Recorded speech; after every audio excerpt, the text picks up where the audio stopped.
In a year when availability of fertilizer in the Affordable Inputs program seems a flop, another component also appears to have gone off track. This is the distribution of goats intentionally to revive animal farming and promote livestock productivity in districts like Chikwawa and Nsanje. Whilst targeted households would be the prime beneficiaries, the story with the Livestock Inputs program sounds a different one altogether, as some unscrupulous traders and ill-minded suppliers are tricking targeted farmers for their gains.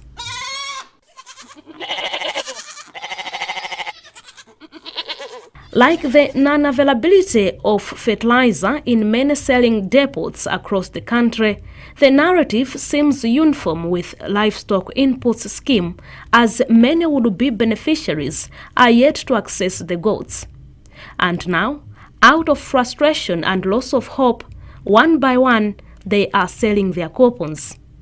But there is a huge illicit scheme behind these scenes. And this investigation can reveal that some livestock suppliers are conniving with vendors to recycle or sell multiple times a single consignment.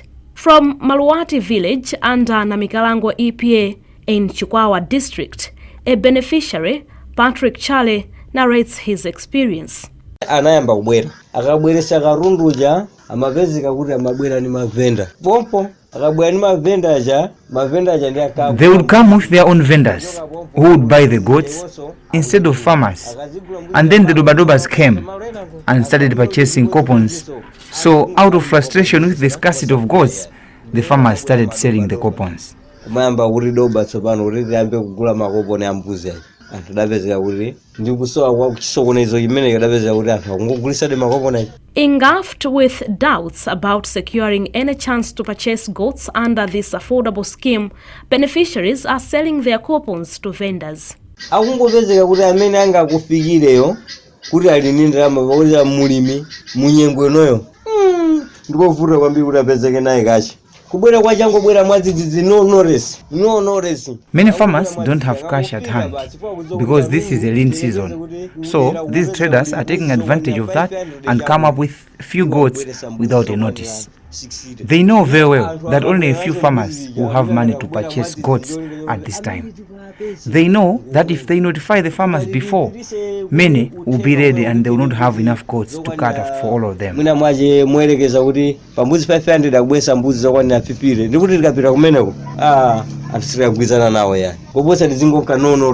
Away from Malawi village, beneficiaries in Lapozo village under Dolo EPA also share their frustration. One beneficiary speaks of how farmers are having to bribe traders money amounting to 1,500 kwacha to access their affordable livestock.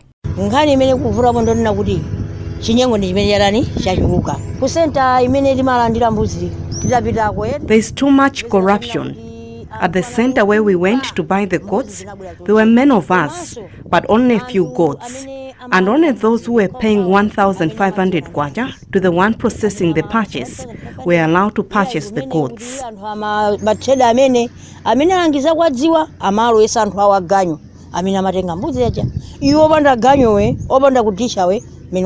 She has a strong conviction. Traders are deliberately supplying low numbers of goats to frustrate farmers into selling their coupons. The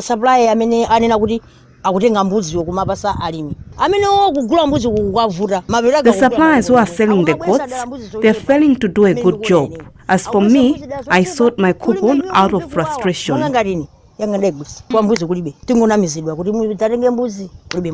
Echoing the two is Daniel Chibade from Sande village under Namikalango EPA. He claims some middlemen or madobadoba are conniving with officials into buying coupons to purchase goats and later on supply them to the valley traders. madobadoba akafika kuli anthu amene ali masupplier amene akupanga supply mbuzi kuti alimi alandire kapena alimi agule. Ndiyeno sikololedwa kuna kuti mbuzi ja ikumakhala figa yona kuti ndiyo khazikika nditu tikupita ndi mbuzi 200 tikapereka kwa anthu okwana 100. What is happening is that when these so-called dobadobas arrive, the suppliers are supposed to have a fixed figure because they already know the number of beneficiaries in a particular area. For instance, an area of 100 beneficiaries means suppliers must bring 200 goats, 2 for each beneficiary. But instead, these dobadobas who have bought coupons are conniving with officials to have their decoys purchase the goats as farmers, and then they are selling the same goats to AIP traders to supply in other areas. Kujogerano kwa mulimi amene wangogula mwina wina wangwikidwa panzere ndi madobadoba mwaja ngwigulaso mbuzija. Such is the frustrating narrative of the livestock inputs program, where many farmers are yet to benefit from. Months into the program, as being collaborated by Patrick Guta, another farmer from Dakhalira village, who is also chairperson for Village Agriculture Committee in the area. We have two main challenges. The traders keep claiming that goats are scarce, and now farmers are just stranded with the coupons. Second, the traders keep lying to us, giving us the dates for the life of the goats, yet they don't come. In Mpomba village, under Dolo EPA, Judith Anovu, a single mother of 3, was set to benefit from the affordable goats in the AIP program. Now that hope of owning livestock is lost. I'm here to purchase the goats. I'm just keeping my coupon because there's nowhere to buy the goats. Government should assist us to access the affordable goats. So what do commentators in the agriculture sector make of this mess? Tamani Nkono, an agriculture policy expert, fears this has potential to derail aspirations of the program. It's very unfortunate that we continue finding ourselves in situations like this under the AIP, because these challenges have not only been on the livestock but even on other inputs like fertilizer and the seeds. And this all shows to me in terms of how this program is being managed, because if we had been having these challenges on the other inputs, we believe that the government could have come up with better solutions to make sure that challenges like these must not exist.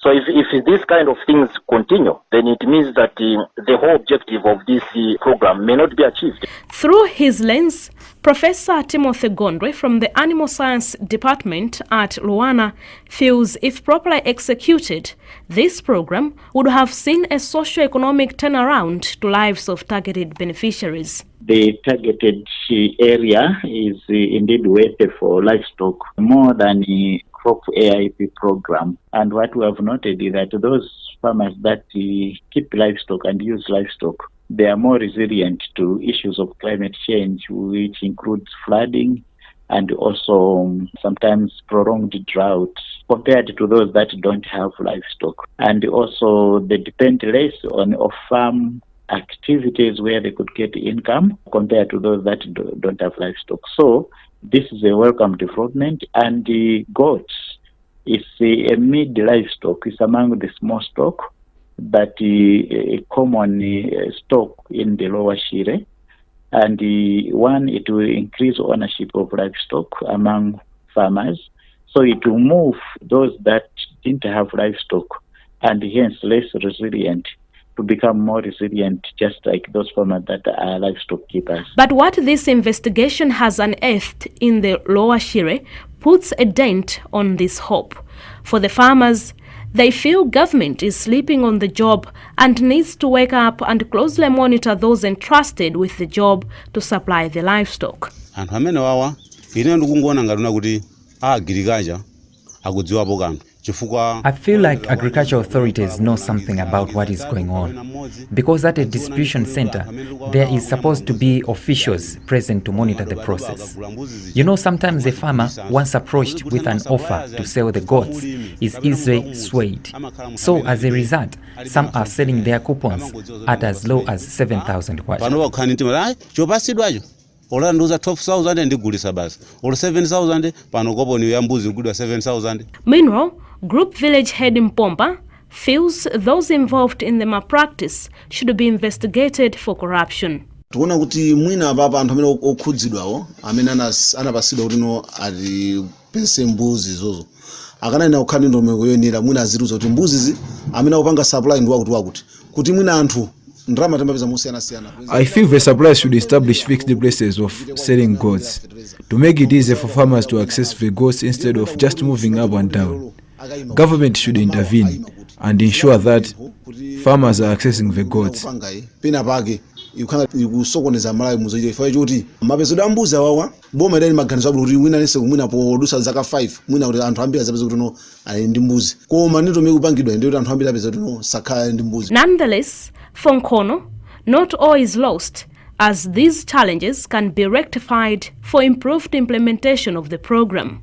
For livestock, because most of the beneficiaries have not yet been reached, there is still some hope. If we take what you have, the revelation that you have brought forward as a starting point, that to understand that there are challenges down there which needs to be fixed. So government and all the institutions that are involved, like for example the ACB or maybe the police or the communities themselves, should ensure that they have made a common front to deal with this problem. Government, on the other hand, does not seem to condone these irregularities as misdeeds. In the words of Gresham Lungu, spokesperson for the Ministry of Agriculture, those engaged in such dubious dealings deserve a whip. We understand that there are indeed some unscrupulous traders who have been causing some challenges. Probably they are buying the ID cards from farmers, then conniving with the suppliers. But the way how we designed the program this year, like we said that all the suppliers who would like to sell, they should give us an indication that they would like to sell the goods, and they have got this number of goods which they want to sell in the allocated area. So as a minister, what we are doing is to make sure that we verify if the supplier really has those goods. Then our officers are always on the ground to even assess if the goods are meeting the standards which were set by the minister. Moving into the future, he says government plans to conduct snap checks in targeted areas to ensure smooth implementation of the program. It's happening that the vendors are buying the items from the farmers. Let me just warn them, because the consequences might be very tough this time around. For all the people who have been selling their IDs, they should know that as a ministry, we may come up with a very tough decision on them, because as a government, we can continue giving out the inputs which we want them now to change their lifestyles. Then they end up selling the IDs and the inputs, let alone not benefiting from the program. Life provides challenges, and so it would be naive to assume such a high-scale initiative like this one would go without any. Thus, a call for authorities to get on their game and rectify the bottlenecks for a successful program beyond this pilot phase. This is Bernadette Chiwanda Mia for MIJ FM.